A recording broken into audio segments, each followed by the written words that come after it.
अगर तुम्हारे फोन पर अभी एक वॉइस नोट आए और उसमें तुम्हारी गर्लफ्रेंड की आवाज हो, पर वो मैसेज भेजने का टाइम भविष्य का हो, तो तुम क्या करोगे? आरव ने भी यही सोचा। बग होगा। उसने प्ले किया। ऊपर मत आना, जो मेरे कमरे में है वो मैं नहीं हूं। आरव ने पीछे देखा। रिया उसके पीछे ही खड़ी थी और मुस्कुरा रही थी।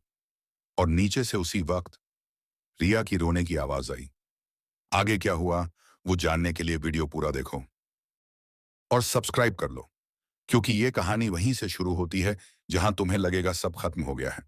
रात के ठीक 12:47 बजे थे। आरव अपने कमरे में अकेला बैठा था। बाहर हल्की बारिश हो रही थी। खिड़की पर पानी की बूंदें गिरने की आवाज माहौल को और भी सन्नाटा बना रही थी। उसकी गर्लफ्रेंड रिया उसी कमरे में बिस्तर पर सो रही थी। दिन भर की थकान के बाद वो गहरी नींद में थी। आरव मोबाइल चला रहा था। तभी अचानक टिंग, व्हाट्सएप पर एक वॉइस नोट आया। सेंडर रिया। आरव हल्का सा मुस्कुराया। ये पागल सोते सोते भी मैसेज करती है। उसने बिना सोचे प्ले कर दिया।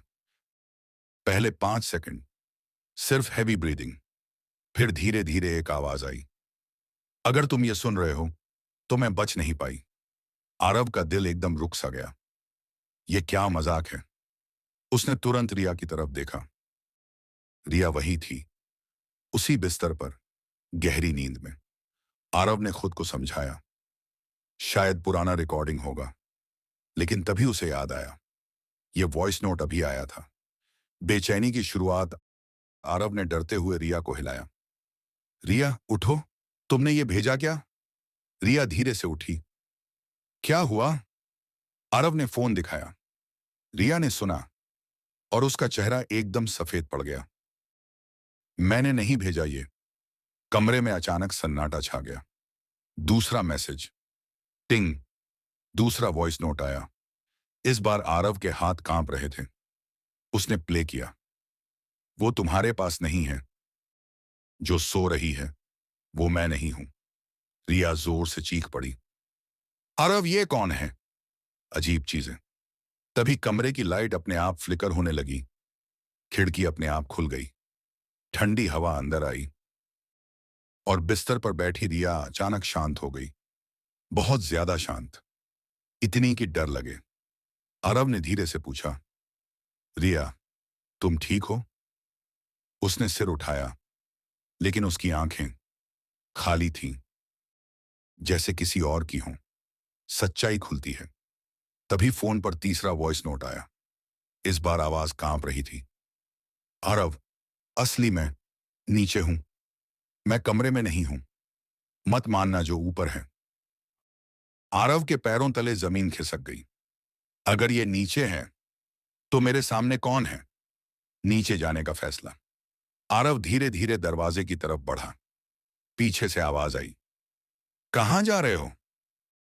वो आवाज रिया की थी, पर उसमें कुछ अलग था, कुछ डरावना। आरव ने जवाब नहीं दिया। वो बाहर निकला, सीढ़ियों की तरफ गया। नीचे का सच।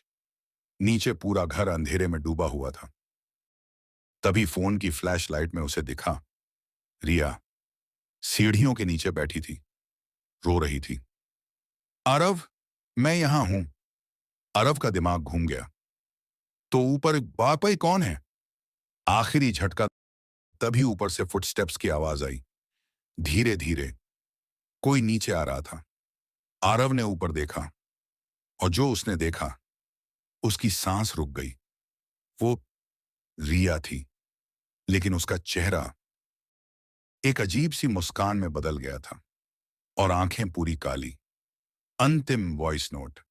फोन में आखिरी वॉइस नोट आया। अब समझ आया, मैं वही हूं जिसे तुमने बुलाया था। आरव चिल्लाया। मैंने कब बुलाया? आवाज हंसी।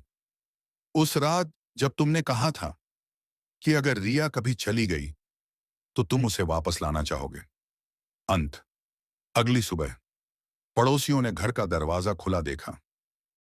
अंदर कोई नहीं था, बस एक फोन पड़ा था जिसमें आखिरी वॉइस नोट प्ले हो रहा था। अब अगला तुम हो। अगर तुम भी रात में अननोन वॉइस नोट सुनते हो तो कभी भी तुरंत प्ले मत करना। और अगर कहानी पसंद आई हो तो चैनल को फॉलो जरूर करना, क्योंकि अगली कहानी इससे भी ज्यादा खतरनाक होगी।